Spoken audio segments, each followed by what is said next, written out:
Today we're going to talk about how to use your Aluminess rear door tire ladder combo. The first thing I want to show you is actually how to use the ladder. So on the side of your tire, what you're going to find is that we have got these fold down steps.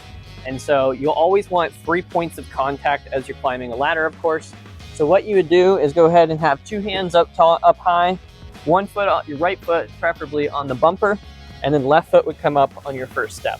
Now, one important thing to note is that when I open this door, these steps, if they're folded down, can hit the side of your vehicle. So I'll go ahead and demonstrate that. So you can see if I open this door enough all the way that I'm going to actually hit that tail light, and up here I would hit the body of the vehicle with my top step.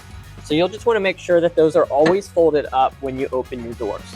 The other thing that's great about this tire mount is that it does carry a full-size tire, as you can see here. We recommend that this is included in the tire rotation as you're rotating your tires. In order to use your spare tire, it's important to note that you're going to find one of 2 plates over the center of your tire. This one here has got 4 different button head screws here. The first step to using your spare tire is going to be taking that plate off. And so for this one, what you'll find is this little gizmo right here, and you'll either find this on your keychain or in the glove box. So this just simply works. It's just like a drill bit, and then kind of like a chuck for a drill. But basically you'll pull up on it and that'll slide in, and then that will allow you to use it just like a normal drill.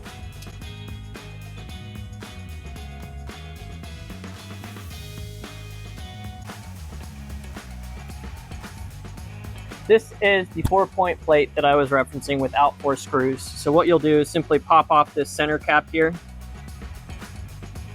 And with the center cap removed, you can now use your red and black T-handle Allen to get in there and take the bolt out.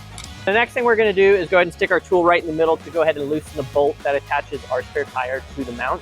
And so we're either going to need this red and black T-handle Allen that you'll find in your glove box, or in this case, we have a little ratchet, and we're going to use a 14 mil socket for it. Important note, you are resting on these 2 bars here, so you don't so much need to be lifting the whole tire up as you're loosening this, but I do have a hand up high so that it doesn't tip backwards as I finish this off.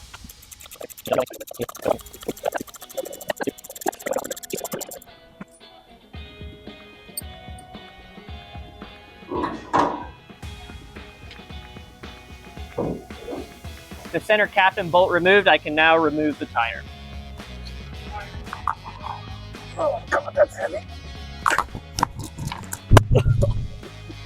To put the tire back on, simply repeat these steps in reverse.